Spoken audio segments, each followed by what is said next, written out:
So we get the question, how do I build a little area for birds to rest or make a little refuge area on my property? What do they need? That varies a bit among species. If you get into things like mallards, gadwalls, wood ducks in particular, they're going to be looking for typically some forested areas or shrubby areas. Why is that?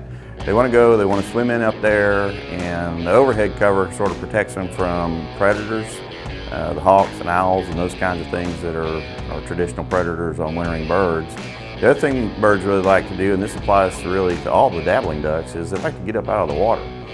Sometimes they like to stand on a log or stand up on a berm. So if you build a levee or put a little island out in your duck hole or your little refuge area and keep the vegetation low on it, they'll get up on that thing, and man, you'll see them standing out there. They're sleeping, they're loafing, they're preening. A lot of times these birds are molting in winter, and so they got to preen, pull those old feathers out as the new ones grow, that kind of thing. So really, if you want to have improved hunting, a rest area is a really great way to help. It helps the birds and it helps your hunting because it holds them in the area.